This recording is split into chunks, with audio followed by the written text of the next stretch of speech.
Bendiciones, mis queridos hermanos y hermanas en el Señor. Mi nombre es Ariel Céspedes Vargas y hoy 17 de enero la iglesia celebra el día de San Antonio Abad. Escuchemos qué podemos aprender de su vida.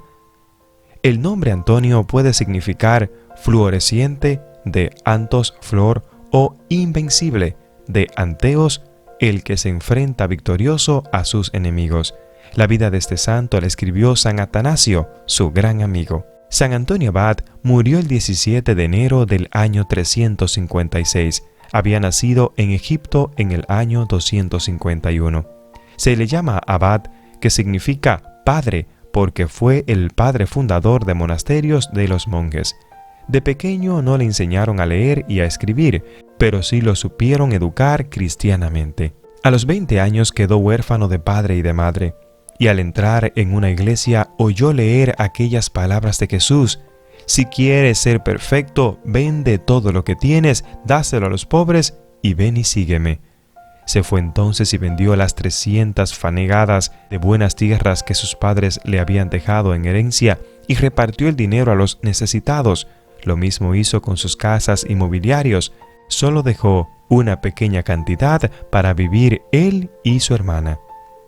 Pero luego oyó leer en el templo aquella frase de Cristo: no os preocupéis por el día de mañana, y vendió el resto de los bienes que le quedaban, y asegurando en un convento de monjas la educación y el futuro de su hermana, repartió todo lo demás entre la gente más pobre, y él se quedó en absoluta pobreza, confiado solo en Dios. Se retiró a las afueras de la ciudad a vivir en soledad y oración. Vivía cerca de algunos monjes que habitaban por allí y de ellos fue aprendiendo a orar y meditar. Le enseñaron a leer y su memoria era tal que lo que le leían lo aprendía de memoria. Esto le va a servir mucho para el futuro, cuando no tendrá libros para leer, pero sí recordará maravillosamente lo leído anteriormente. El que no trabaje, que no coma. Recordaba siempre esta frase de San Pablo y aprendió a tejer canastos, y con el trabajo de sus manos conseguía para su sustento y aún le quedaba para ayudar a los pobres. Su fervor era tan grande que pronto que oía hablar de un monje o ermitaño muy santo, se iba hacia él a escucharle los consejos y trataba de aprender cómo llegar a la santidad, y así pronto fue también él un ermitaño admirable santo. Pero el demonio empezó a traerle terribles tentaciones. Le presentaba en la mente todo el gran bien que él podría haber hecho si en vez de repartir sus riquezas a los pobres, las hubiera conservado para extender la religión, y le mostraba lo antipática y fea que sería su futura vida de monje ermitaño. Trataba de que se sintiera descontento de la vocación a la cual Dios lo había llamado. Como no lograba desanimarlo, entonces el demonio le trajo la más desesperante tentación contra la pureza.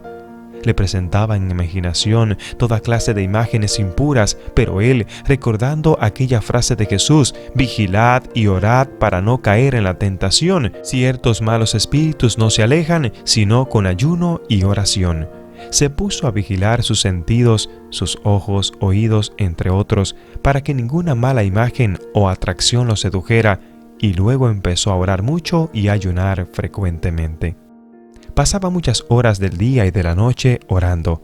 No comía ni bebía nada jamás antes de que se ocultara el sol, y su alimento era un poco de pan o dátiles y un poco de sal, agua de una cisterna. Un día el demonio, enfurecido porque no lograba vencerle, le dio un golpe tan violento que el santo quedó como muerto. Vino un amigo y, creyéndolo ya cadáver, se lo llevó a enterrar. Pero cuando ya estaban disponiendo los funerales, él recobró los sentidos y se devolvió a su choza a orar y meditar.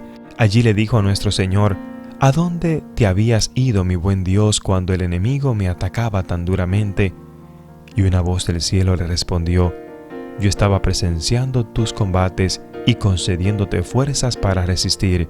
Yo te protegeré siempre y en todas partes. A los 35 años de edad, siente una voz interior que lo invita a dedicarse a la soledad absoluta. Hasta entonces había vivido en una celda, no muy lejos de la ciudad y cerca de otros ascetas. La palabra asceta significa el que lucha por dominarse a sí mismo. La gente llamaba asceta a los cristianos fervorosos que se dedicaban con la oración, el sacrificio y la meditación a conseguir la santidad. Cerca de un grupo de ellos había vivido ya varios años. Antonio ya había aprendido cuánto ellos podían enseñarle para ser santo. Ahora se sentía capaz de alejarse a tratar de entenderse a solas con Dios. Se fue lejos al otro lado del río Nilo, encontró un cementerio abandonado y allí se quedó a vivir. Las gentes antiguas creían que las almas en pena venían a espantar a los cementerios. Para convencerse de que tal creencia era un cuento y mentira, se quedó a vivir en aquel cementerio y ningún alma de ningún difunto vino a espantarlo. Aquel terreno está infestado de serpientes venenosas, les dio una bendición y ellas se alejaron. Solamente un amigo suyo venía muy de vez en cuando a traerle un poco de pan. Levantó un muro para hacer el sacrificio de no ver a nadie y hasta el que le traía el pan tenía que lanzárselo por encima.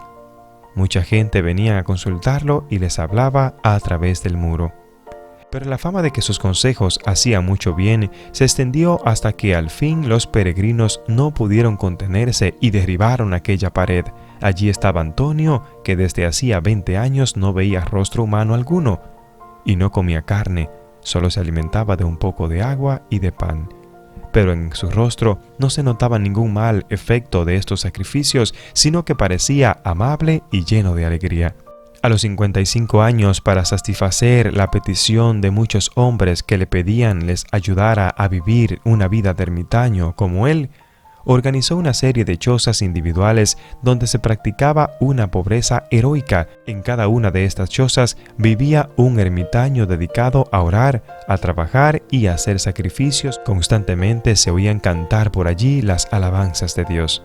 Antonio los fue formando en la santidad con sus sabios consejos. San Atanasio narra que les aconsejaba lo siguiente: no vivir tan preocupados por el cuerpo, sino por la salvación del alma.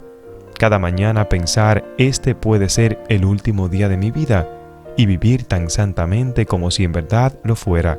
Ejecutar cada acción como si fuera la última de la vida. Recordar que los enemigos del alma son vencidos con la oración, la mortificación, la humildad, las buenas obras y se alejan cuando hacemos bien la señal de la cruz. Les contaba que muchas veces había hecho salir huyendo al demonio con solo pronunciar con toda fe el santo nombre de Jesús. Les decía que para combatir la impureza hay que pensar frecuentemente en lo que nos espera en el final de la vida: muerte, juicio, infierno o gloria. Les insistía que se esforzaran por llegar a ser mansos y amables y que no buscaran ser alabados o muy estimados. Los últimos años de su vida era muy visitado por peregrinos que iban a pedirle consejos. Él hacía que sus monjes más santos y sabios los aconsejaran y luego, reuniéndose al atardecer, a todos los peregrinos les hacía algún pequeño sermón. Murió de más de 100 años, pero conservaba buena vista y buen cerebro, y parecía siempre tan alegre y amable que cuando llegaba un peregrino y preguntaba por él, decía: busque entre los monjes el más alegre de todos, ese es Antonio. Y aunque el peregrino jamás lo había visto en su vida, pasaba por entre los monjes y al ver uno por uno el más amable rostro y risueño y alegre, preguntaba: ¿ese es Antonio? Y él respondía: ese soy yo. Antes de morir hizo jurar a sus discípulos que no contarían dónde estaba enterrado, para que la gente no tuvieran el peligro de dedicarse a rendirle cultos desproporcionados. Los antiguos le tenían mucha fe para que alejara de sus campos la peste que atacaban a los animales. Por eso lo pintan con un cerdo, un perro o un gallo. Había también la costumbre de que varios campesinos engordaban entre todos cada año un cerdo y el día de San Antonio, el 17 de enero, lo mataban y lo repartían entre los pobres. Es por eso que hoy es el día de San Antonio Abad.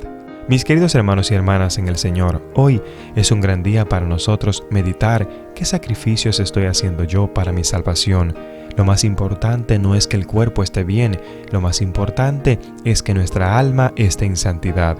Lo segundo que debemos aprender es que un cristiano tiene que ser alegre. Muchas veces tú y yo que vamos a la iglesia, a grupos de oración, que somos de oración, no tenemos alegría. La gente no ve en nosotros ese rostro amable, alegre, que debe caracterizar a un cristiano. Por eso, hoy te invito a que le pidas al Señor que te dé la fe, las fuerzas para luchar contra toda tentación del enemigo, como lo hizo Antonio, para que puedas vencer, para que puedas ser alegre, para que a pesar de las pruebas, las situaciones que te puedan llegar, nada ni nadie te robe la paz y la alegría que solo da tener a nuestro Señor Jesucristo en nuestros corazones. Hoy es un día para que busquemos nuestra salvación, para que busquemos la santidad y para que la mantengamos. Recuerda que hoy puede ser el último día de nuestras vidas. Por eso, aprovecha cada instante para estar en la presencia del Señor. Que Dios te bendiga, que Dios te guarde y que en este maravilloso día nos conceda la gracia de poder nosotros dominarnos tan perfectamente a nosotros mismos y dedicar nuestra vida a la oración, el ayuno y hacer el bien a los demás. Bendiciones. Gracias por escuchar a Ariel Céspedes. No olvides compartir y suscribirte en este canal.